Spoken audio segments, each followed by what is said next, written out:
વંદે માતરમ વિદ્યાર્થી મિત્રો ધોરણ 5 ગુજરાતી વિષયમાં આપણે પ્રથમ સત્રનો અભ્યાસક્રમ પૂર્ણ કરેલો. અભ્યાસક્રમની અંદર આવતા આપણે પાઠ અને કાવ્ય વિશે સમજૂતી મેળવી. અભ્યાસક્રમની સાથે સાથે આપણને પરીક્ષામાં નિબંધ પણ પૂછાઈ શકે છે, તો આપણે તેનો અભ્યાસ કરવો જરૂરી છે. તો વિદ્યાર્થી મિત્રો, અહીં મેં તમને ચિત્ર આપેલું છે. તમને આ ચિત્ર શાનું દેખાય છે?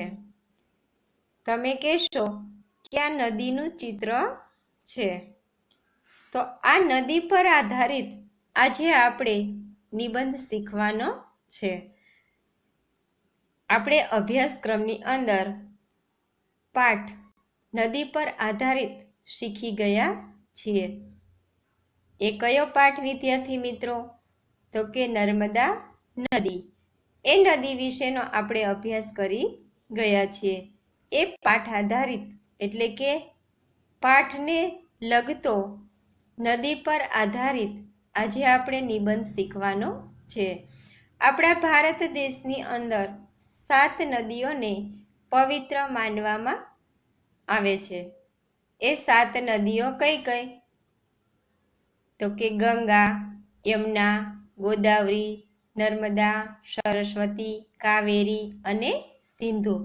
આ જે 7 નદીઓ છે એને આપણે પવિત્ર માનીએ છીએ અને લોકો એ નદીઓમાં સ્નાન કરી અને પવિત્ર થાય છે અને એના જળને પણ પવિત્ર માનવામાં આવે છે. તો વિદ્યાર્થી મિત્રો, આજે આપણે આ નદી પર આધારિત નિબંધ શીખવાનો છે. તો ચાલો આપણે નદી પર આધારિત નિબંધ કઈ રીતે લખી શકાય તેનો અભ્યાસ કરીએ.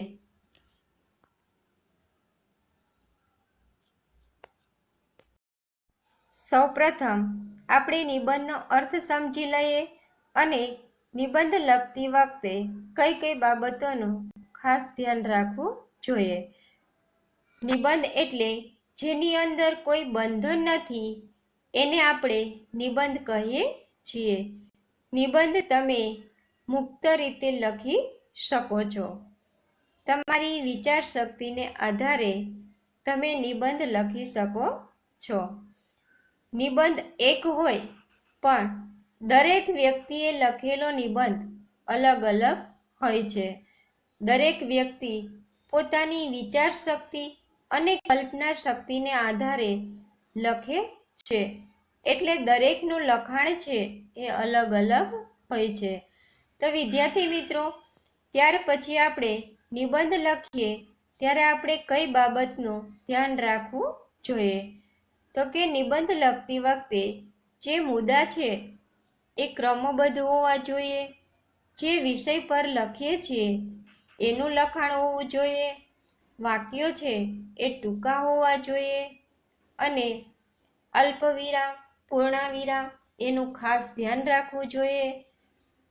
અને લખાઈ ગયા પછી આખો નિબંધ ફરીથી વાંચી જવો જોઈએ, જેથી કરી આપણને ખ્યાલ આવે કે નિબંધની અંદર ભૂલ છે કે નહીં. આટલી બાબતોનું આપણે ધ્યાન રાખીએ તો નિબંધ છે એ આપણે વ્યવસ્થિત રીતે લખી શકીએ. તો ચાલો વિદ્યાર્થી મિત્રો, આજે આપણે નદી વિશેનો નિબંધ લખીએ.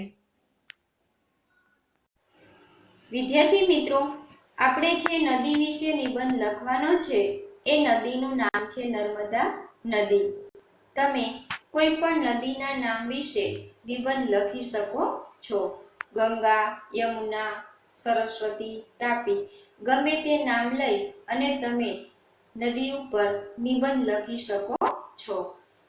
નિબંધ લખીએ એ પહેલા આપણે મુદ્દાઓ સમજી લઈએ.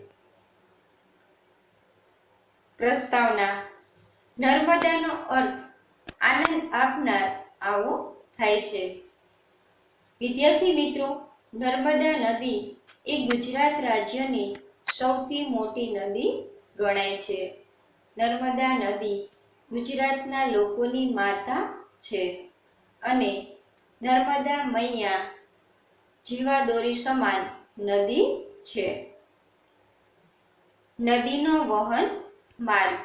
નર્મદા નદી ગુજરાતની પૂર્વ દિશાએ આવેલું મધ્ય પ્રદેશ અને મધ્ય પ્રદેશની પૂર્વ દિશામાં મૈકલ પર્વત છે. એ પર્વતની તળેટીમાં અમરકંટક નામનું સરોવર છે. ત્યાંથી નર્મદા નદી નીકળે છે અને નર્મદા નદીની બંને બાજુએ ઊંચા પર્વતો આવેલા છે. ઉત્તર દિશામાં વિંધ્ય પર્વતમાળા અને દક્ષિણ દિશામાં સાતપુડા પર્વતમાળા આવેલી છે. આ પર્વતમાળા વચ્ચેથી નર્મદા નદી ઉછળતી, કૂદતી અને ધસમસતા એટલે કે ઝડપથી વહે છે. નદીના કિનારાની શોભા અને તીર્થ સ્થળ. નર્મદા નદીના કિનારાની શોભા આનંદ આપે એવી છે. નદીના કિનારે સુંદર વૃક્ષો, ખુલ્લા મેદાનો, પહાડો વગેરે જોવા મળે છે અને નર્મદા નદીના કિનારે ઠેર ઠેર મંદિરો પણ આવેલા છે. 64 જોગણીઓનું મંદિર, ગૌરીશંકર મંદિર અને તીર્થ સ્થળો શુક્લતીર્થ, કબીરવડ, સુલપાણ મહાદેવનું મંદિર, આવા ઘણા બધા તીર્થ સ્થળો પણ નદીના કિનારે આવેલા છે. નદી પરનો ધોધ. નર્મદા નદી પર ધુઆધાર નામનો ધોધ જોવાલાયક છે. નદી છે ઉપરથી નીચે ધોધ બની અને વહે છે અને એ ધોધ છે એ શિલા એટલે કે પથ્થર ઉપર પડે છે ત્યારે એ પાણી છે એના ફીણ સફેદ સાબુના ફીણ હોય એવા થઈ અને ઉછળે છે અને તડકામાં આપણે જોઈએ તો આપણને મેઘધનુષ્ય પણ જોવા મળે છે. નદી પરનો ધોધ. નર્મદા નદી ઉપર કેવડિયા નજીક નવાગામ પાસે સરદાર સરોવર બંધ બાંધવામાં આવેલો છે. તેની ઊંચાઈ 138 મીટર અને લંબાઈ 120 મીટર કરવામાં આવેલી છે અને આ બંધ દ્વારા ગુજરાત અને રાજસ્થાનને પીવાનું પાણી પૂરું પાડવામાં આવે છે. નહેરો દ્વારા સિંચાઈ માટે પણ પાણી પૂરું પાડવામાં આવે છે અને સૂકા રાજસ્થાનને આજે હરિયાળી બક્ષી છે. ઉપસહાર. ખરેખર નર્મદા નદી ગુજરાતના લોકોના જીવનનો મુખ્ય આધાર છે. આથી કહે છે નમામિ દેવી નર્મદે, કે હે નર્મદા મૈયા, હું તને નમન કરું છું. વિદ્યાર્થી મિત્રો, આપણે જે બુક બનાવી છે એની અંદર આપણે નિબંધ લખવાનો છે. કઈ રીતે? તો કે ફકરા પાડીને.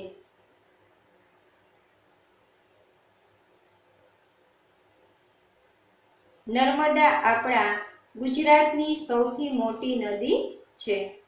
આપણી લોકમાતા છે. નર્મદાનો અર્થ આનંદ આપનાર આવો થાય છે. નર્મદા મૈયા આપણા સૌની જીવાદોરી છે. નર્મદા નદી મધ્ય પ્રદેશના મૈકલ પર્વતના અમરકંટક નામના સરોવરમાંથી નીકળે છે. નર્મદા નદીની બંને બાજુએ ઊંચા પર્વતો છે.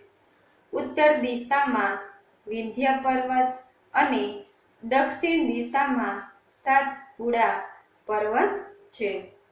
આ બંને પર્વતોની વચ્ચે નર્મદા મૈયા ઉછળતી, ધસમસતી, કૂદતી વહે છે.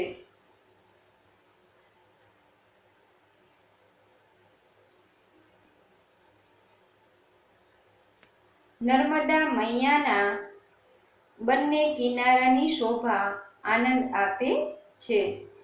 તેના સુંદર વૃક્ષો, ખુલ્લા મેદાનો, પહાડો વગેરે કિનારાની અદ્ભુત શોભા છે. નર્મદા મૈયા ક્યાંક શાંત, ક્યાંક દોડતી કૂદતી વહે છે. તેને રેવા કહે છે. રેવા એટલે કૂદતી. નદીમાં નૌકા વિહાર કરવાની મજા આવે છે. નર્મદાને કિનારે ઠેર ઠેર મંદિરો આવેલા છે. તેના કિનારે સુલપાણ મહાદેવનું મંદિર, શુક્લતીર્થ તથા કબીરવડ જેવા પવિત્ર યાત્રા સ્થળો આવેલા છે.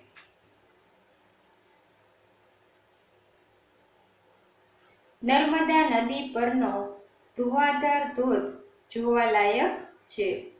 અહીં નર્મદાના નીર ધોધની જેમ પડે છે. ઊંચા પર્વત પરથી મોટી શિલા પર પાણી પડતા ફીણ ભરેલા સફેદ પાણી ઉછળે છે. તડકાના સમયે અહીં મેઘધનુષ્ય પણ જોવા મળે છે.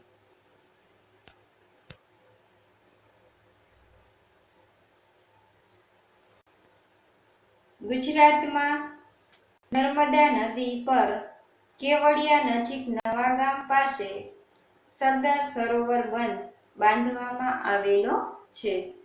અહીં 138 મીટર ઊંચાઈ અને 120 મીટર લંબાઈ દ્વારા સરદાર સરોવર બનાવેલ છે. નર્મદાના નીર ગુજરાત અને રાજસ્થાનને પીવા અને સિંચાઈ માટે મળે છે.